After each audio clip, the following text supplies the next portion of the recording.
हम लोग श्रीमद् भागवतम के तृतीय स्कंद के 20वें अध्याय से का रिवीजन कर रहे हैं, मैत्रेय विदुर संवाद। तो अब 19वें अध्याय की 19वें अध्याय में बेसिकली बात समाप्त हो गई कि भगवान अपने धाम चले गए। भगवान वराहदेव अपने भगवान उसको मार दिए, क्या नाम है, हिरण्याक्ष को मार दिए, उसके बाद अपने धाम को चले गए। उसके बाद वो प्रश्न कर रहे हैं, कुछ मेरे को हेल्प भी चाहिए होगा तो you can help me on this.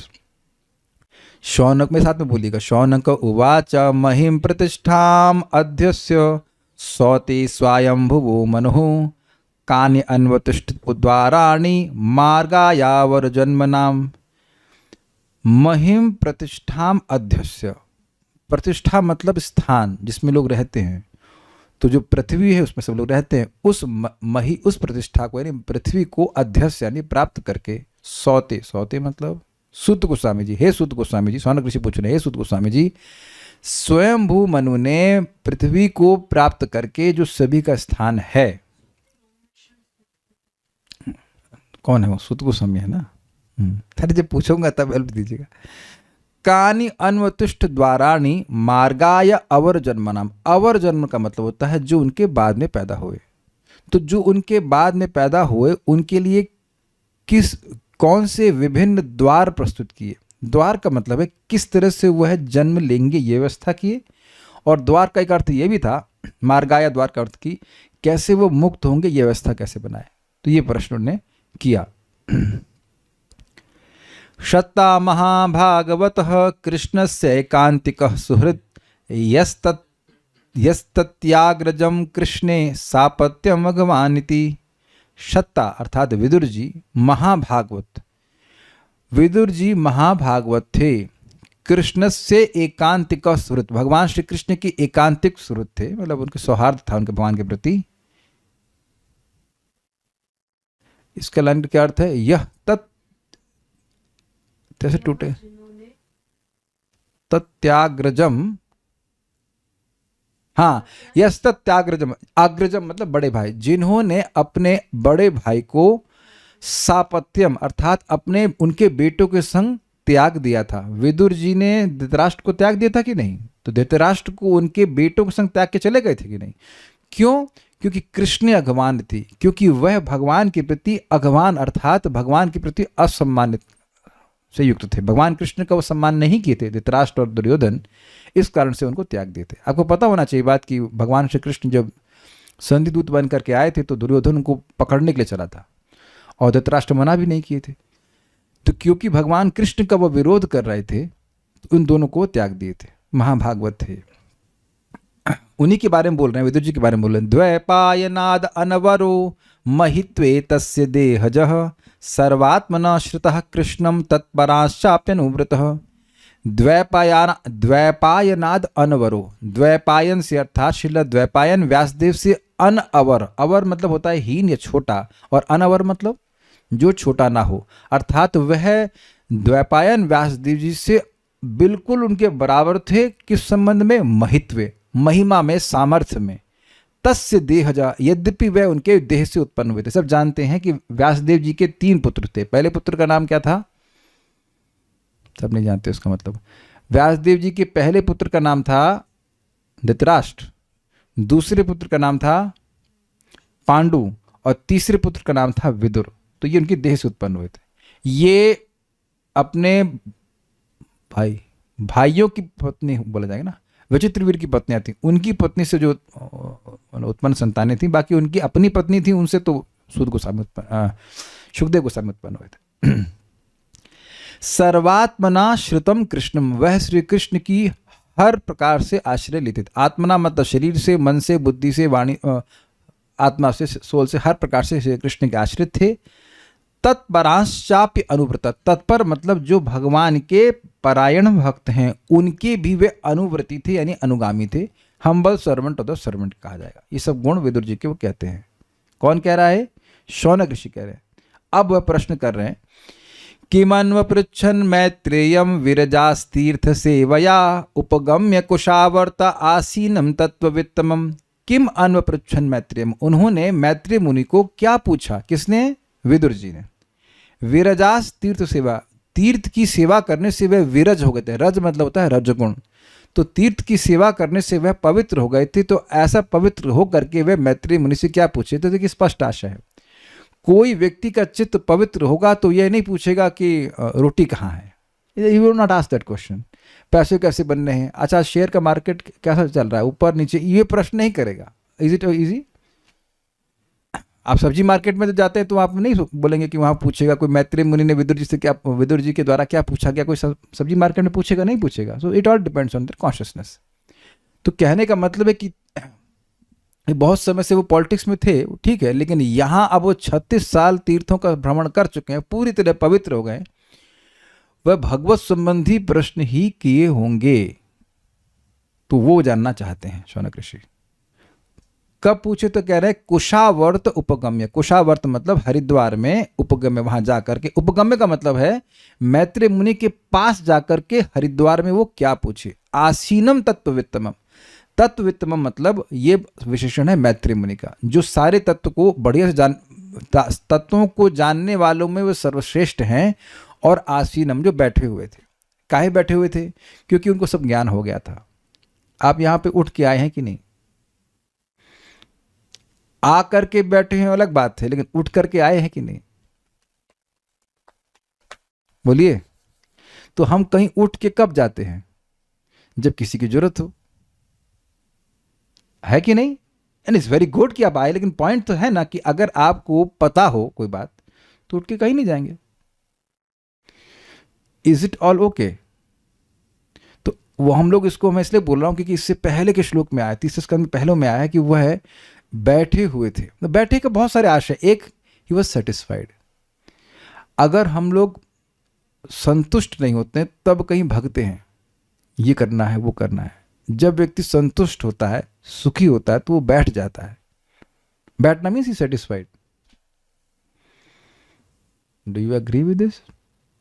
क्योंकि तत्व का उनको बोध था, इसलिए वो बैठे थे शांति से। उन्हें कुछ अगाध बोध शब्द था उनके लिए, अगाध बोध था उनका, भगवान से साक्षात सुन के आए थे। यस। तो ऐसे इंटरेस्टिंग पॉइंट है कि जो प्रश्न कर रहा है वह पूरी तरह पवित्र है, और जिससे प्रश्न किया जा रहा है वह तत्व में सर्वश्रेष्ठ है। ये बात आपको याद रखना होगा अगर आप अगले अध्याय को सुनने की इच्छा रखेंगे तो। क्योंकि पहला ही प्रश्न है कि मनु महाराज ने संतानें कौन सी उत्पन्न करी ना। Will you be interested in this? कोई गृहस्थ क्या संतान उत्पन्न करता है, इसमें एक दो महाभागवतों को क्या इंटरेस्ट होगा? अच्छा आपका लड़का हुआ है ये प्रश्न तो गृहस्थी में होता है ना। अच्छा शादी हो गई, बच्चा नहीं होगा, तो ये बच्चा होना नहीं होना ये सब तो गृहस्थों में चलता है ना। ये महाभागवत की चर्चा करेंगे। ये मैं जब अब इसको अगले अध्याय की तैयारी कर रहा था, I was just scratching my head, why this question has to be asked, वो भी विदुर जी के द्वारा। ऐसा प्रश्न नहीं करेंगे ना कोई। तो अब आप ये बात समझ लीजिएगा कि कोई हम टॉपिक डिस्कस कर रहे हैं भागवतम में, उससे पहले ये जरूर जान ले कि कर कौन रहा है डिस्कस। तो ये हाँ समझने की योग्यता है कि वो तीर्थ सेवा मतलब 36 साल की सेवा, और ऐसी सेवा तीर्थ की जिसमें कोई उनको पहचान ही नहीं पा रहा है।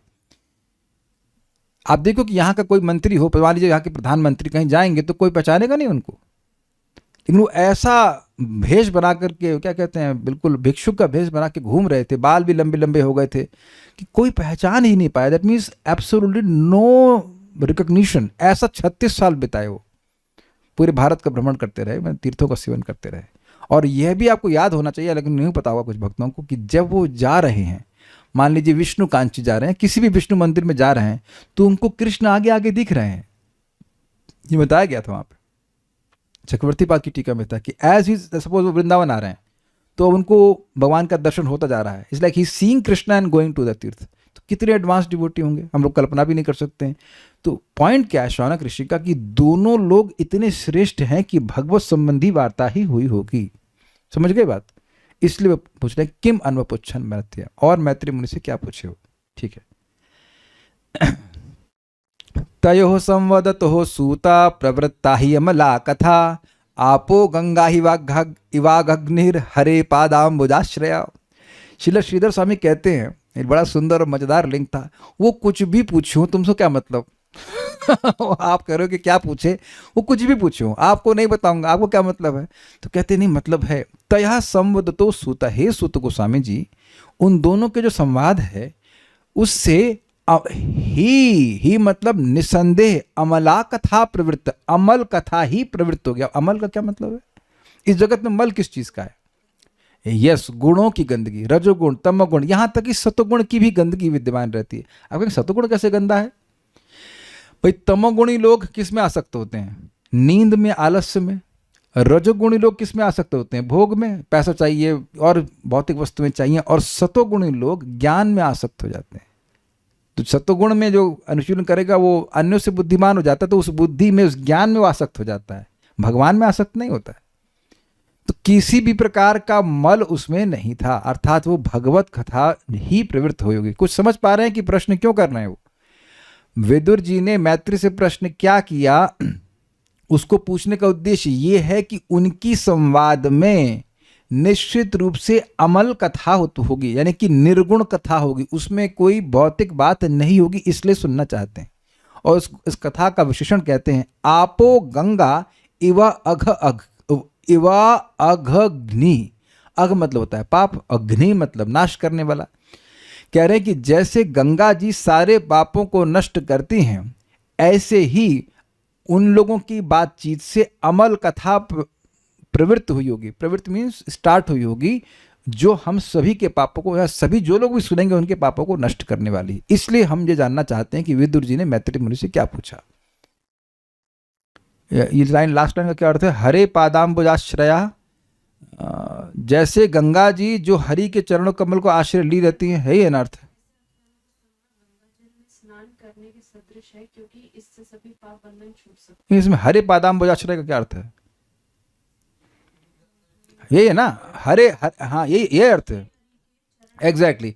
हरे पादाम्बुजाश्रय का अर्थ है कि गंगा जी भगवान श्री हरि के चरण कमलों से आई हैं, इस कारण से पापों को नष्ट करती हैं। तो जो ये दो भक्त हैं, शुद्ध भक्त हैं, ये भगवान की ही कथा कहेंगे। अमल कथा मतलब हरि कथा, और किसी की कथा मतलब नॉट अमल कथा। ये नहीं कह रहे हैं कि इसमें कहेंगे अभी हरि कथा आना चाहिए, नहीं, इट शुड बी अंडरस्टूड कि कोई चीज़ अगर निर्गुण है तो वो भगवत संबंधी होनी ही चाहिए, अन्यथा नहीं हो पाएगी। तो अमला कथा मतलब उसमें कोई धर्म, अर्थ, काम, मोक्ष की बात नहीं होगी, बात केवल भगवत संबंधी होगी। एक बात आपको याद करा रहा हूं जो कि बहुत पहले प्रथम स्कंद में आया है।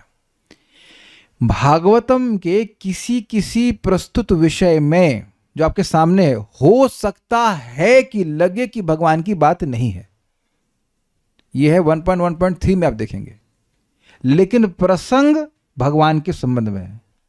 हो सकता है कि इसने, जैसे आप सुनेंगे कि ययाति महाराज, क्या नाम है, किसके संग थे वो, मेनका नहीं, उर्वशी। तो ययाति महाराज की शादी उर्वशी के संग हुई, इसमें कृष्ण नाम कहाँ आया। तो वो उनके पीछे भाग रहे हैं, वो उनको छोड़ के जा रही है, तो आपको लगेगा अरे इसका तो भगवान, इसमें कहाँ भगवान का यश आ रहा है।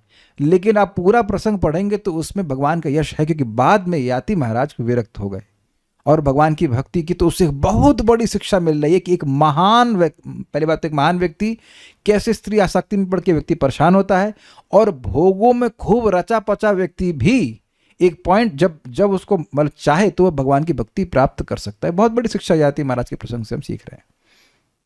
वो बस बात हम खाली ये बोलना चाहते हैं कि जो भी कथाएं आएंगी, कभी कभी ऐसा हो सकता है कि वहां भगवान की बात आपको ना दिखे, वंशावली का वर्णन हो या जो कुछ भी हो, लेकिन उसका संबंध भगवान से है, इसलिए वो पवित्र करने वाली है।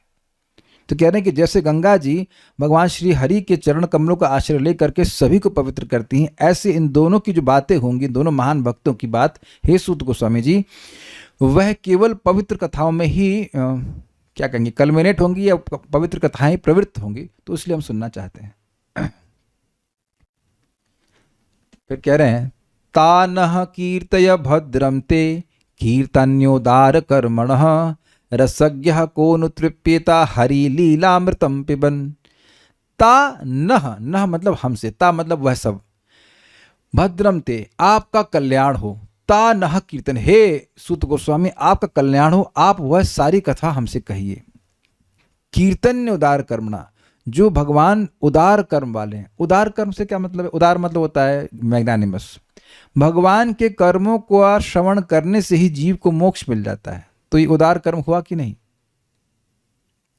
उदार मतलब किसी अयोग्य व्यक्ति को आप कुछ बहुत वस्तु फ्री में दे दीजिए तो उसको उदार कहेंगे कि नहीं? कभी कभी कोई व्यक्ति 250 ग्राम आपको मान लो 1 किलो आप धनिया खरीद रहे हैं और 100 ग्राम धनिया आपको एक्स्ट्रा दे दे, तब कह रहे तो बड़ा उदार है। तो आपने तो 100 पैसा 1 किलो धनिया का दिए, थोड़ा एक्स्ट्रा कुछ दे देता है तो हम लोग सोचते हैं बड़ा उदार है। तो भगवान की कथाएं सुनने मात्र से वैकुंठ की प्राप्ति हो जाती है। कोई हम अपने मन से तो नहीं कह रहे, 1.1.2 में लिखा हुआ भागवत सुनने से वैकुंठ की प्राप्ति होती है। तो केवल कुछ सुनने से आपको वैकुंठ की प्राप्ति हो जाए तो ये लाभ असीमित हुआ कि नहीं, पहले बताइए। तो ये कर्म उदार हुए कि नहीं? आप दुनिया में किसी का भी कर्म सुन लीजिए, उससे पहले बताइए कि लाभ क्या होगा। ये बड़ी गंभीर बात है।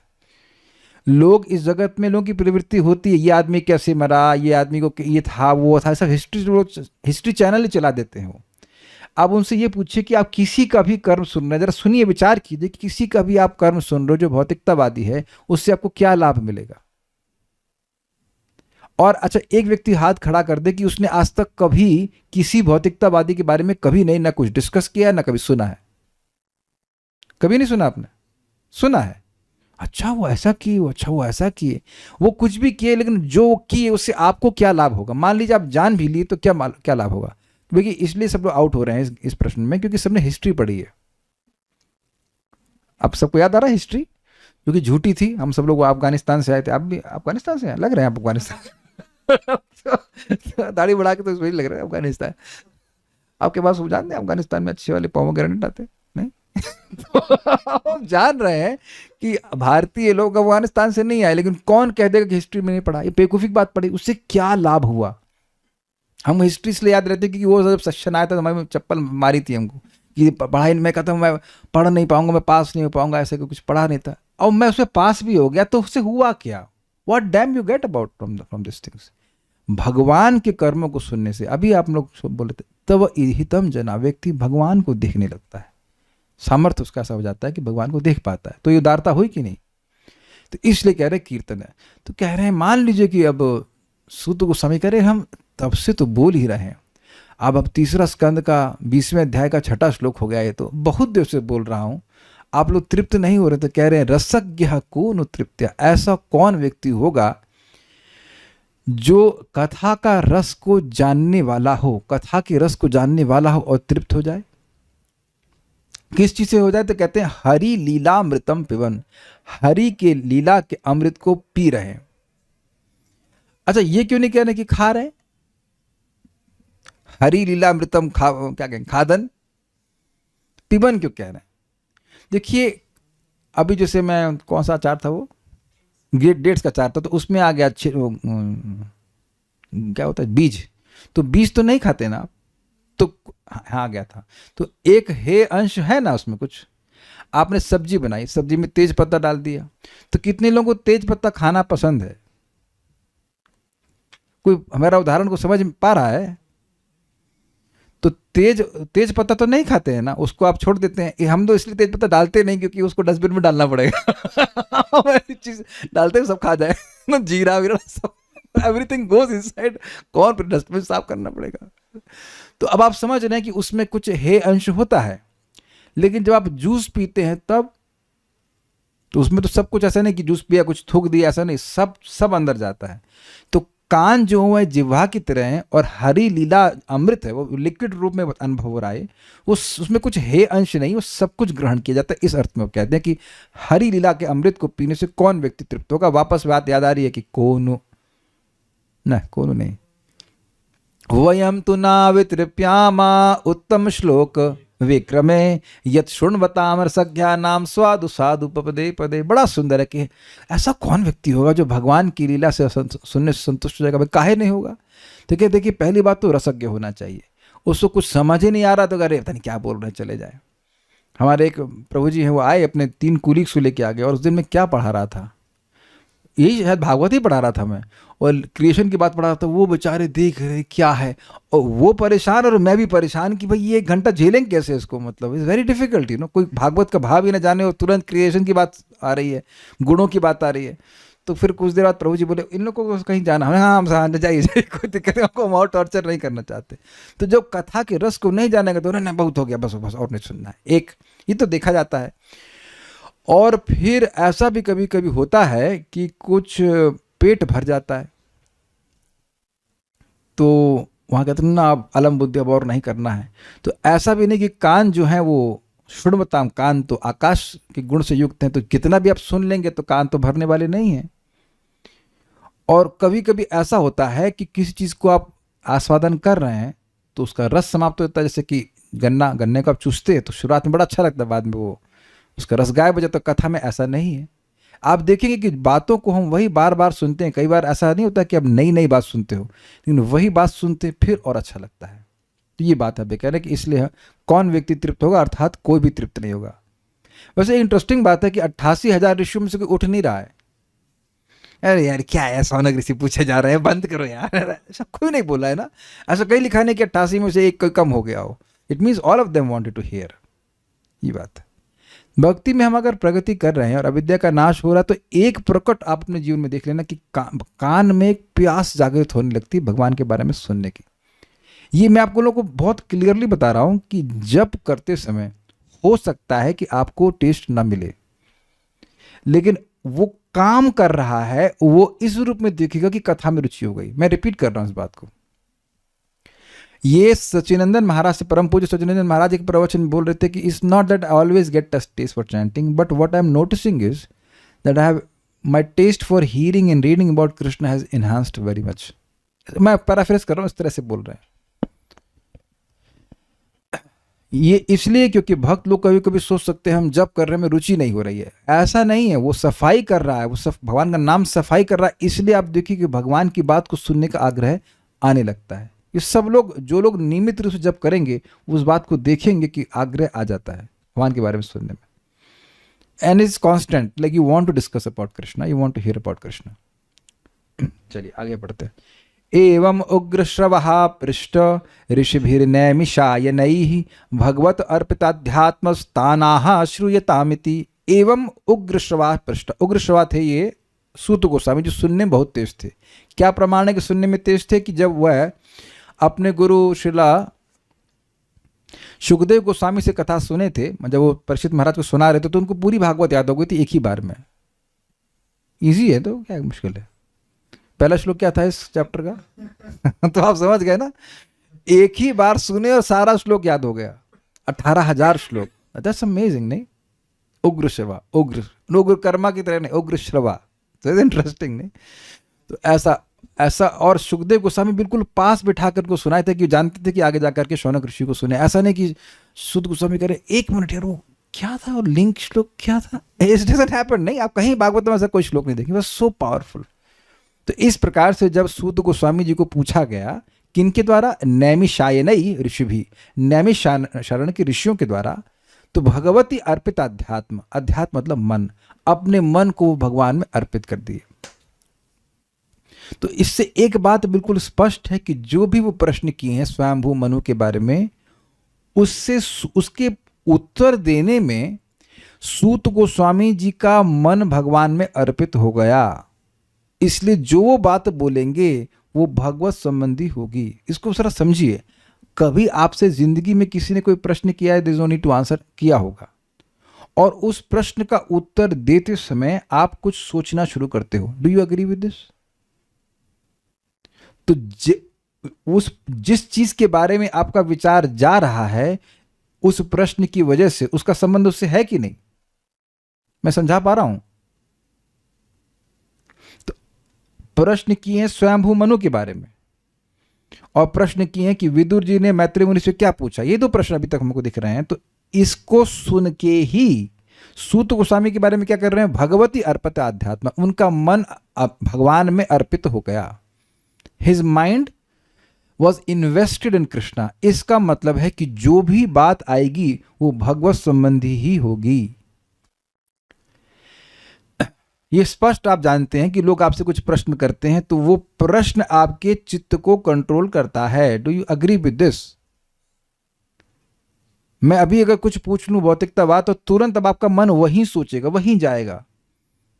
तो उससे क्लियर समझ लेना चाहिए कि जो प्रश्न करता है उनके मन में भी भगवान बसे हुए हैं, भगवान के बारे में पूछना चाहते हैं। क्योंकि जब प्रश्न को सुने हैं तो जो वक्ता है उसका मन भगवान में अर्पित हो गया। जैसे मैं मान लीजिए जस्ट एग्जाम्पल दे, मैं पूछूं कि आज शेयर्स का रेट क्या है, तो आप भगवान कृष्ण की गीता के बारे में सोचेंगे। Is an absolutely absurd question, लेकिन ये प्रश्न आपको भगवान के बारे में स्मरण नहीं करेगा। आप ये देखोगे कि प्रवचन करते समय कभी कभी मैं कोई श्लोक भूल जाता हूँ, और वो क्या था, यही तो तुरंत आप स्मरण कर, हाँ यही संस्पर्श जब होगा, प्रभु जी को पसंद है वो सबसे भाई, हर जगह वही याद, ये का मतलब बस तुरंत यही बोल देंगे। तो अब आप देख रहे हैं कि जैसे ही मैंने भगवान की गीता के संबंध में कोई प्रश्न किया, कोई श्लोक पूछा, तो आप सब लोग उधर सोचने लगते हैं। करते हो कि नहीं करते? जिन लोग को श्लोक पता हो, एटलीस्ट, जिनको नहीं पता वो सोचते हैं कौन सा गीता का श्लोक है ना, एटलीस्ट गीता के बारे में तो सोच रहा है ना। This is very very important. Question will lead to meditation. ये हमने 1.1.1 में सुना था। अथाह तो ब्रह्म जिज्ञासा, ये ब्रह्म सूत्र है। और 1.1.1 कहता है हम सत्यम परम धीमहि। तो इन्हें कहा कि देखो भाई, प्रश्न की वजह से मेडिटेशन होता है। ये स्वीकार्य है,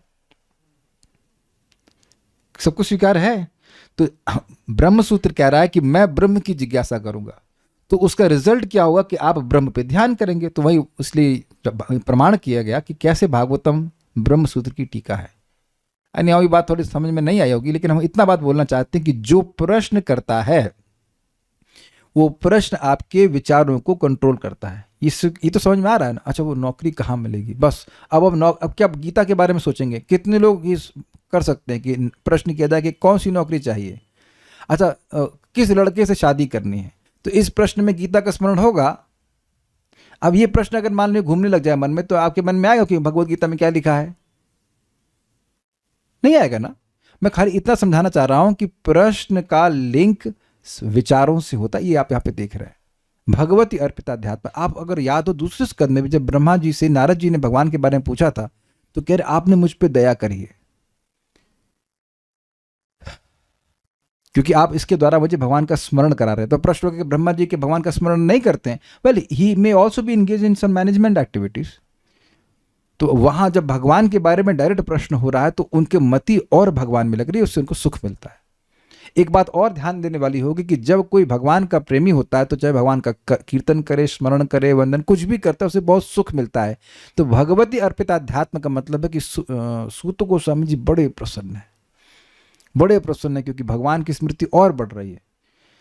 फिर कहते हैं कि तान आह श्रूयतामिति। तान मतलब उन ऋषियों को कहे कि तान आह मतलब कहे, श्रूयताम सुनिए। इस प्रकार मैं बोल रहा हूं, आप सुनिए, ऐसा कहते हैं।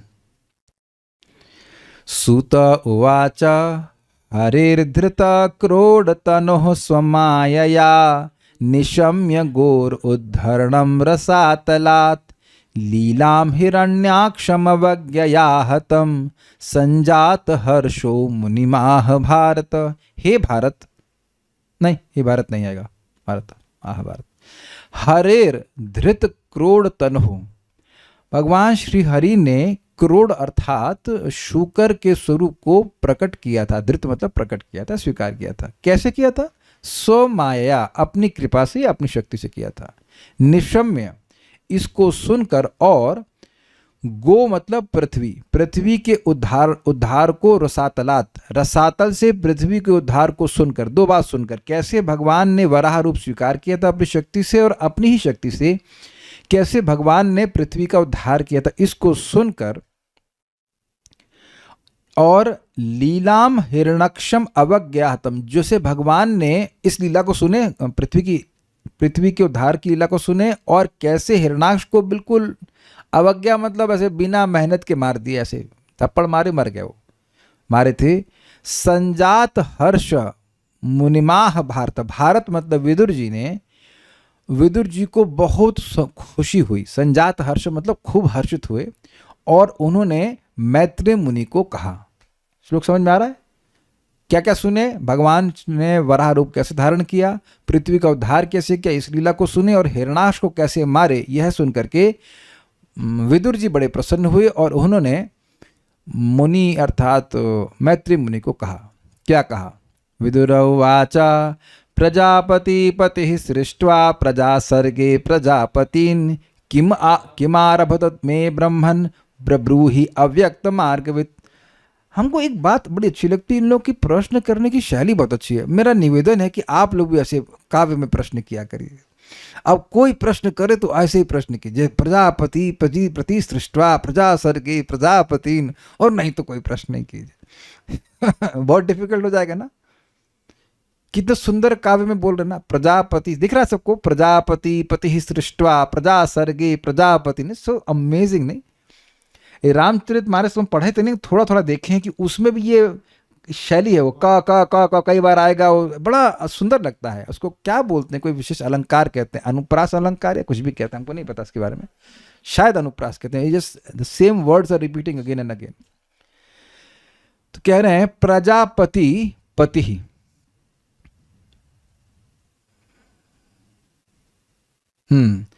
प्रजापति पति मतलब प्रजापतियों के पति अर्थात स्वामी ब्रह्मा जी ने प्रजापतिन सृष्टवा प्रजापतियों की सृष्टि करके प्रजा सर्गे प्रजाओं की सृष्टि के संबंध में किम आरभत हे ब्रह्म में ब्रह्मन, हे ब्राह्मण ये हमको बताइए, प्रभु ही मतलब अच्छे से बताइए कि उन्हें क्या किया। समझे बात। ब्रह्मा जी हैं प्रजापतियों के स्वामी, उन्होंने प्रजापतियों की सृष्टि करी। प्रजापति कौन है? 10 प्रजापति। देखिए ब्रह्मा जी ने सबसे पहले सृष्टि करी थी 4 कुमारों की। 4 कुमारों के बाद वो सुने नहीं बात, वो नहीं बने गृहस्थ, तो अब आ गए शिव जी। शिव जी बने लेकिन वो कुछ गलत सृष्टि कर दिए, वो बवाल करने लगे सब। तो कहने रुको रुको रुको, तुम तपस्या करो बेटा, ऐसा करो। तो उसके बाद 10 लोग की सृष्टि की, उसमें नारद जी प्रजापति नहीं है। तो नारद जी प्रजापति नहीं बने और बाकी 9 थे, उनसे फिर आगे प्रजाओं की सृष्टि हुई थी। उसमें फिर मनु भी आए थे एक प्रजापति के रूप में। तो किम आरभते में ब्रह्मन, हे ब्राह्मण ये सब आप वो ब्रह्मा जी क्या किए बताइए। और फिर मान लीजिए मैत्री मुनि कहें कि मुझसे क्यों पूछते हैं, मैं नहीं जानता। तो कह रहे हैं अव्यक्त मार्गवित। अव्यक्त मतलब जो हमारी इंद्रियों के परे है, जिनको हम जिस चीज़ को हम नहीं जानते उसको जानने वाला भगवान कौन है। तो हम अपनी इंद्रियों से नहीं जानते हैं, तो परंपरा में इस ज्ञान को स्वीकार करते हैं कि कृष्ण भगवान है। आप कौन हैं? मेरा नाम जो भी हम रख देंगे, देह का नाम रख देंगे। तो अब हम लोग अपने को भी नहीं जानते, तो सब चीज़ हमारे लिए अव्यक्त है। तो इसी तरह से बता रहे हैं कि ब्रह्मा जी, तो आप लोग जानते हो कि ब्रह्मा जी को ना, आपके वो बगल में रूम में रूममेट हैं तो आप जान रहे हैं कि ब्रह्मा जी को नहीं जानते हैं, नहीं है, या ब्रह्मा जी सृष्टि करे कि नहीं करे, उसके बाद वो क्या किए, ये सब अव्यक्त है ना। तो ये आप ऐसे अव्यक्त ज्ञान को जानने वाले हो, इसलिए आपसे पूछ रहा हूँ। इसलिए कह रहे हैं अव्यक्त मार्गविद। आप ऐसा नहीं कह सकते हो कि आपको नहीं पता है, यू नो दैट। ओके, आगे विदुर जी कह रहे हैं ये मरीच्यादयो विप्रा यस्तु स्वायंभुव मनु ते वै ब्राह्मण आदेशात कथम एतद अभावयन। जो मरीचि आदि ब्राह्मण थे, यस्तु स्वयंभुव मनु और जो मनु महाराज थे, ते वही ब्राह्मण आदेशात उन्होंने ब्रह्मा जी के आदेश से कथम एतद अभावयन किस प्रकार, एतद मतलब इस जगत की को पॉपुलेस किया, मतलब लोगों की सृष्टि कैसे करी, यही अर्थ है ना। अभावयन मतलब कैसे लोगों को पैदा किए, ये बात है, संपन्न किया।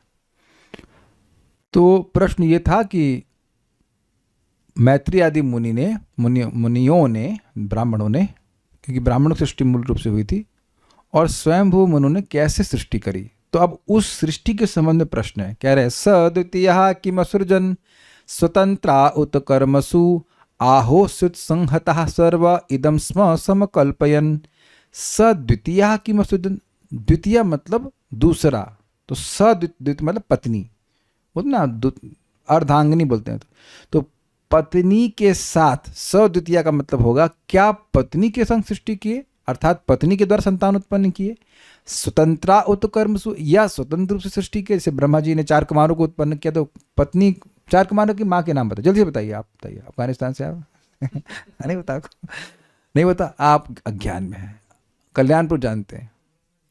तो अब कह रहे हैं ब्रह्मा जी, अरे भाई माँ का नाम पूछ रहा हूँ, बाप का नाम नहीं पूछ रहा हूँ आप कहाँ से? टिम्बकटू से? आप भी नहीं। राधिका प्रभु सब जानते हैं। बताइए 4 कुमारों की माँ को नाम बताइए। ब्रह्मा, ये भी ब्रह्मा अवतार है। तो आप देख रहे हैं कि 4 कुमारों की कोई माँ नहीं है। तो ब्रह्मा जी स्वतंत्र रूप से प्रकट किया। शिव जी की माँ का नाम बताइए। तो शिव जी की माँ नहीं, वह भी ब्रह्मा जी से डायरेक्ट प्रकट हुए हैं। तो आप नारद जी की माँ, तो वो भी ब्रह्मा जी से प्रकट हुए। तो आप समझ गए कि ब्रह्मा जी स्वतंत्र रूप से सृष्टि करते हैं। मतलब कर वो पत्नी से कभी उत्पन्न नहीं किया, ऐसे कुछ सुनने में नहीं आया। इनकी पत्नी है, इन पत्नी से संतान उत्पन्न किए हो, ऐसा सुनने में नहीं आया। ही जस्ट इंडिपेंडेंटली मैनिफेस्ट। तो कह रहे हैं कि क्या ऐसे किए? आहो सुत संहता सर्वा, या सब लोग मिलकर कोई यज्ञ किए हो, लोग प्रकट हो गए हों। यज्ञ से भी प्रकट होते हैं, जैसे द्रौपदी और धृष्टद्युम्न यज्ञ से प्रकट हुए थे। तो कुछ अपने लोग साथ में मिलकर यज्ञ किए, कुछ अनुष्ठान किए, उससे लोग पैदा हो गए। तो 3 प्रश्न हैं, 3 बातें पूछ रहे हैं। मतलब जो मरीचि आदि थे, जो कि ब्रह्मा जी से प्रकट हुए थे, उन्होंने और स्वयं मनु ने लोगों की सृष्टि कैसे करी? तो क्या पत्नी के साथ की, क्योंकि सबकी शादी भी हुई है, मैत्री मुनि की शादी हुई है। तो सॉरी, मैत्री नहीं, मरीचि आदि की शादी हुई है। तो क्या शादी करके पत्नी के द्वारा उत्पन्न किए, या स्वतंत्र रूप से किए, या सब लोग मिलकर कुछ यज्ञ किए जिससे कि लोग पैदा हो गए? इदम स्म समकल्पम, इदम मतलब इस विश्व को किस प्रकार से वह सृष्टि की है। इतने भिन्न भिन्न प्रकार के लोग हैं, भिन्न भिन्न प्रकार के जीव जंतु हैं। यहाँ पे जब मैं बोल रहा हूँ लोग हैं, तो उसका मतलब केवल मनुष्यों की बात नहीं हो रही है। कीट पतंग, हर प्रकार की जो जीवनी है, वो कैसे आई? अब देखिए, आप इसको हल्के मत लीजिए, इस पे लोग रिसर्च कर रहे हैं। जैसे कि चार्ल्स डार्विन ने तो सबके मनुष्यों का बाप बना दिया बंदर को। ये प्रश्न है ना, origin of species is a big question और नॉट। अगर थोड़ा भी आप साइंस जानते हैं तो आप जानते हैं कि origin of species Charles Darwin ने लिखी है, उसको बहुत लोग स्वीकार किए, आप खंडन भी कर रहे हैं। लेकिन एक बहुत बड़ा प्रश्न है कि सारी विविधता आई कहाँ से। तो ये प्रश्न भागवत में भी रखा जा रहा है कि जितने विभिन्न प्रकार के लोग, लोकांतर हैं, देवता हैं, सरिसर्प हैं और हर प्रकार के लोग, वो जीव आए कहाँ से, कैसे सृष्टि हुई? क्लियर है ये प्रश्न? आज तो लगे ही पूरा कर पाएंगे, will continue tomorrow also. Maitreya उवाच, अब मैत्रेय मुनि से प्रश्न किया गया है कि ब्रह्मा जी क्या किए, लेकिन कथा के सौष्ठव्य के लिए, कथा समझ में ठीक से आए, तो वो सृष्टि की जहां शुरुआत हो रही है महाविष्णु से, वहां से शुरू कर रहे हैं और फिर ब्रह्मा जी पे आएंगे, फिर आगे बढ़ेंगे। ओके? नहीं तो अब ये उत्तर जो है, बात समझ में नहीं आती। ये कहा ब्रह्मा जी के बारे में पूछ रहे हैं, मान ली मैं कहूँ पूछे कर्णामृत प्रभु ने आज क्या बनाया, तो कर्णामृत प्रभु के पापा का नाम ये है। देखो कोई ये उत्तर हुआ कि पूछे कि आज क्या बनाए, तो अब वो पिताजी के बारे में पूछने का, बताने का क्या मतलब है? तो यहाँ पे श्रीधर स्वामी पाद कह रहे हैं कि ब्रह्मा जी के बारे में प्रश्न है, लेकिन कथा थोड़ा ठीक से समझ में आए, इसलिए जो पहली बातें कर चुके हैं सृष्टि के संबंध में कि महाविष्णु ने सृष्टि कैसे करी थी तत्वों की, वह भी वर्णन मैत्री मुनि कर रहे हैं। और मैत्री मुनि ये भी जानते हैं, कुछ लोग हो सकता हो कि दूसरा स्कंद ना सुने हो, तीसरा स्कंद भी ना सुने हो शुरुआत में, तो यहाँ सुन लेंगे तो कुछ उनको समझ में आ जाएगा। कोई भक्त हमको यहाँ वोट देंगे कि जो इस समय आए हों, मतलब इस अध्याय की शुरुआत में आए हों और सृष्टि तत्व को ना बिल्कुल जानते हों, 1-2 लोग होंगे हमें लगता है यहाँ पे, तो उन लोगों के लिए भी कि भाई वह भी कुछ सीख लें सृष्टि तत्व, तो वह भी समझ लेंगे। ठीक है, तो हम लोग चलते हैं वापस महाविष्णु के पास। मैत्रेय उवाच, दैवेन दुर्वितर्केण परेण अनिमिषेण च जातक्षोभाद भगवतो महान आसीद गुणत्रयात्। दैवेन दुर्वितर्केण, दैव मतलब जीवों के अदृष्ट भाव, अदृष्ट जीवों के अदृष्ट से, जीवों के कर्म से, जो कि दुर्वितर्क है। कब शुरू हुआ हमारा बंधन, इसका कोई आप तर्क नहीं दे सकते हैं। अनादि सिद्धम अनंतम चेत, कोई स्टार्टिंग पॉइंट जीवों का नहीं है। कब वो उनकी भोग की इच्छा आई, क्यों भोग की इच्छा आई, ये सब आपके तर्क के परे है। तो जीवों की भोग की इच्छा कह सकते हैं उसकी वजह, उसके द्वारा, परेणा अर्थात भगवान के द्वारा, और अनिमिषेणा जो पलक कभी नहीं झपकाता। आपका नाम तो बताइए, मैं बार बार। अश्विनी प्रभु, सम्र ए कॉमन है, ठीक है। एनीवेज, तो अश्विनी प्रभु, कौन पलक नहीं झपकाता है इस जगत में? It's a very difficult question.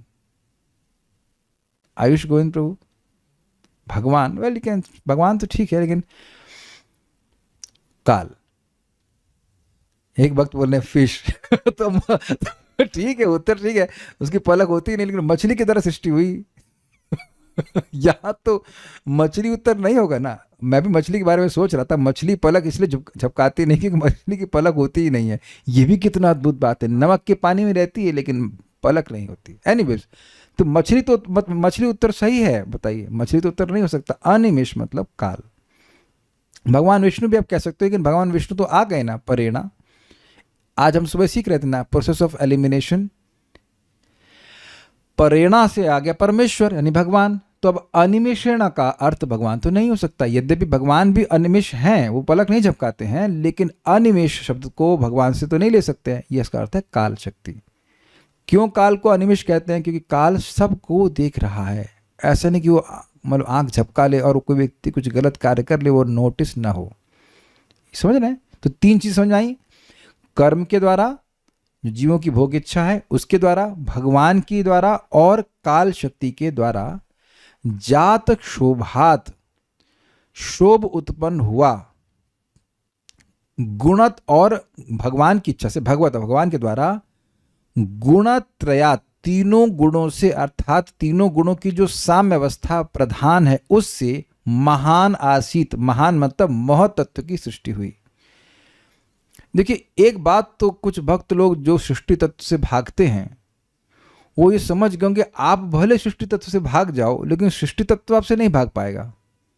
और अगर आप सोच रहे हैं कि अभी खत्म हुआ, पार हुआ, तो अभी फिर आने वाला है कपिल दिव्यभूति संवाद में, फिर सृष्टि तत्व आ जाएगा, तो कहाँ बच के भागेंगे आप बताइए। तो इसलिए सीख लीजिए इसको कि प्रधान क्या होता है, महतत्व क्या होता है, ताकि बातें समझ में आ जाए। अभी रुक्मणी की शादी में बहुत टाइम है। सोच के ना 10th कैंटो में तो कई साल लग जाएंगे, बेटी बड़ी होगी, रुक्मणी बहुत टाइम लगेगा तब शादी होगी। तो सृष्टि तत्व को समझ लीजिए, नहीं तो फिर वही रसज्ञ नहीं रह पाएंगे। प्रधान क्या होता है? तो गुणों की साम्य अवस्था को प्रधान कहते हैं, उसमें क्षोभ उत्पन्न होता है। भगवान, यहाँ पे बोल भगवान का मतलब भगवान महाविष्णु अपने दृष्टिपात करते हैं, उससे सारे जीवों को, जो बद्ध जीव हैं जिनके अंदर सो रहे होते हैं, वो उसमें डाल देते हैं और अपनी काल शक्ति का भी उसमें समावेश करते हैं। तब गुणों में डिस्टर्बेंस उत्पन्न होता है और तब महतत्व की सृष्टि होती है। ओके, अभी ब्रह्मा जी कोई नहीं आए हैं। उसके बाद कह रहे हैं रजः प्रधानान्वहत स्त्रीलिंगो दैव चोदितात जातः ससर्ज भूतादिर वियदादीनि पंचुषः। जो महतत्व रजोगुण प्रधान है, अब थोड़ा बात यहाँ समझनी होगी। देखिए, प्रधान में सतगुण, रजगुण और तमगुण बराबर साम्य अवस्था में रहते हैं। तो अब डिस्टर्बेंस होता है तो उसमें पहले सतगुण बढ़ता है और उससे महतत्व की सृष्टि होती है।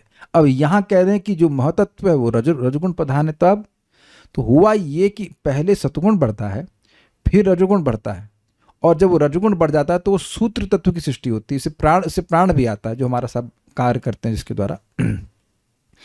उसके बाद तम अहंकार की सृष्टि होती है। तो इसलिए इस अर्थ में कह रहे हैं कि महतत्व जो रजगुण से उत्पन्न था, मतलब महतत्व मुख्यतः सतगुण में था, उसके बाद जब रजगुण उसमें उत्पन्न हुआ उसके बाद आगे सृष्टि बढ़ती, तो इसलिए कह रहे रज प्रधानम महतत्व। अब इसको हम और अधिक व्याख्या नहीं कर सकते हैं, क्लास में समझाया गया था। त्रिलंगो दैव चोद, दैव मतलब, दैव का मतलब यहाँ पे क्या लिया गया कि दैव के अलग अलग अर्थ लिए गए। यहाँ पे क्या लिखा है दैव का अर्थ देखें आप उसमें, दैव चोदित। ओके, जीव के प्रारब्ध, वही अर्थ ले रहे हैं। जो जीव का प्रारब्ध है, जो अदृष्ट कर्म है उसका, उसके द्वारा प्रेरित होकर के आगे सृष्टि होनी चाहिए। त्रिलिंगो मतलब 3 प्रकार का अहंकार की सृष्टि हुई, यही तो हुआ ना।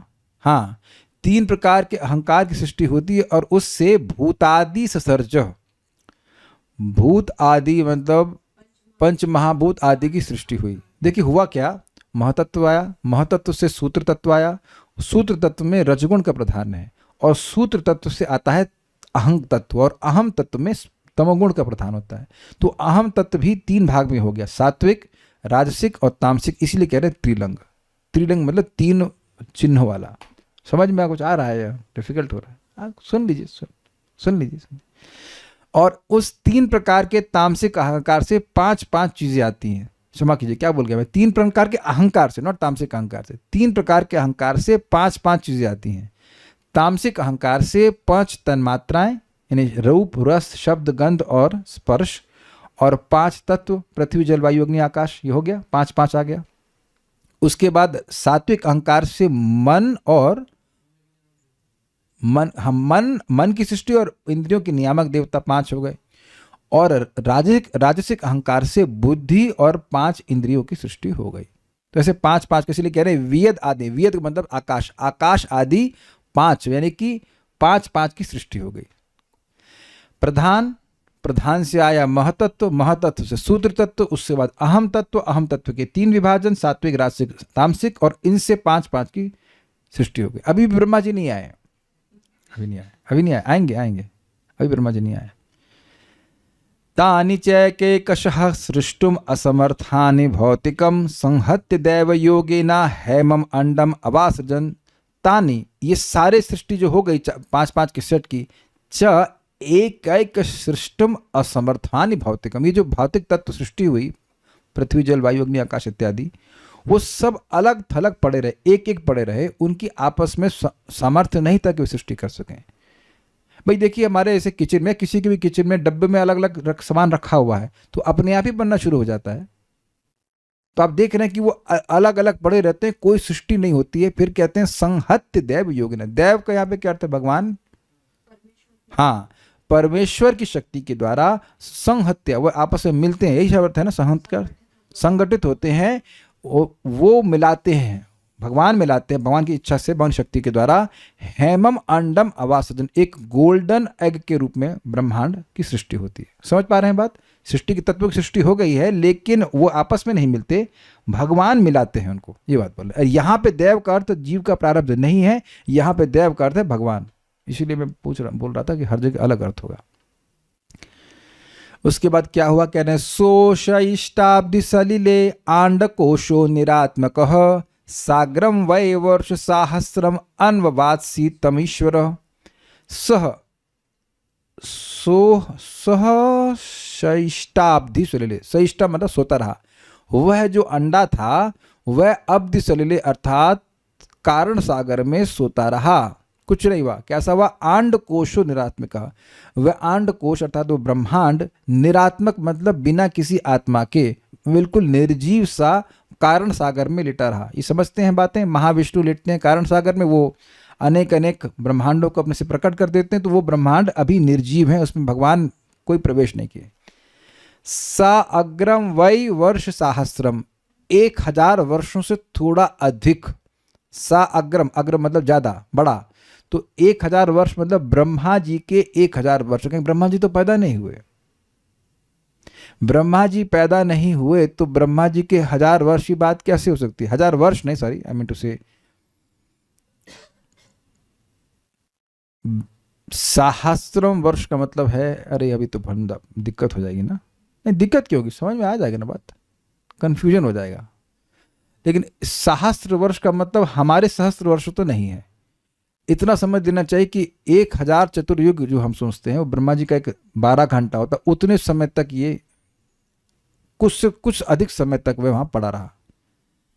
अन्ववात्सीत तम ईश्वर, और उसके अंदर, उस ब्रह्मांड के अंदर ईश्वर अर्थात भगवान गर्भोदक्षा विष्णु के रूप में प्रवेश किए। कुछ धारण हो पा रहा है ना? ब्रह्मांडों की सृष्टि हुई, इसमें भगवान अभी प्रवेश नहीं किए हैं, वो ऐसे निरात्मक पड़ा हुआ, उसमें कोई आत्मा नहीं, कोई जीव अभी प्रकट नहीं हुआ। तो अब भगवान गर्भोत्कर्ष विष्णु के रूप में हर ब्रह्मांड में प्रवेश किया। हम लेट अस एनालाइज वन ब्रह्मांड। तस्य नाभिर अभूत पद्मम सहस्रार्कोरुदीदिति सर्वजीवनिका यौको यत् स्वयं अभूत स्वराट। तस्य नाभि, उन भगवान की नाभि से जो कि हर ब्रह्मांड में प्रवेश किए हैं, जो कि गर्भोत्कर्ष विष्णु के नाम से जाने जाते हैं, अभूत पद्मम, एक कमल प्रकट हुआ।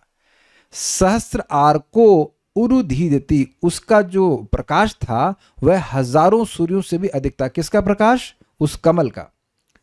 सर्व जीव निकायों को, सभी जीवों का वह आश्रय स्वरूप था। हम सभी लोग, जितने भी लोग इस जीव में ब्रह्मांड में रह रहे हैं, उस कमल के ही अंदर रह रहे हैं। उसी कमल की जो नाल है, जो डंडी है, उसी में 14 भुवन है।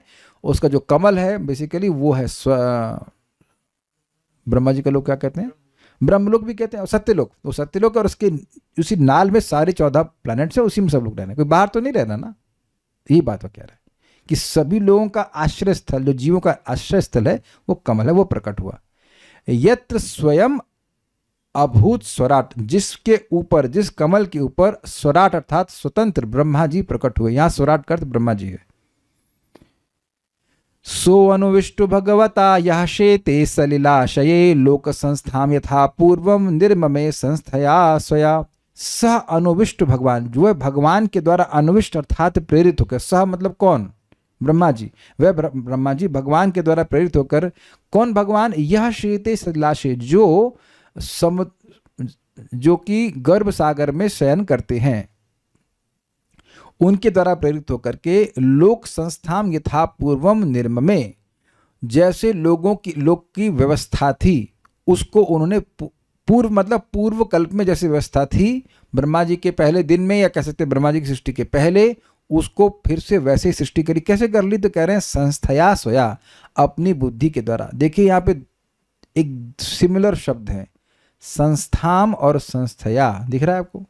संस्थाम का मतलब है अरेंजमेंट, व्यवस्था, लेकिन संस्थया का अर्थ है बुद्धि। दो अलग अलग अर्थ हैं यहाँ पे। तो अपनी बुद्धि के द्वारा जो भगवान ने उनको दी, उससे उन्होंने सृष्टि वैसी ही कर दी जैसे कि पिछले दिन में थी या पिछली सृष्टि में थी, ऐसा अर्थ ले लीजिए। उसके बाद अब ब्रह्मा जी क्या करते हैं उसको हम लोग कल सुनेंगे, आज तो नहीं हो पाएगा पूरा। कि अब ब्रह्मा जी तैयार हो गए तो कुछ सृष्टि करना है, कुछ पकाना है तो he will create so many things. आज तो नहीं हो पाता। कोई प्रश्न तो नहीं है ना? नहीं है, नहीं। So will stop here. Shrimad Bhagavatam की जय, श्रील प्रभुपाद की जय, निताय गौर प्रेमानंदे। एक प्रश्न है तो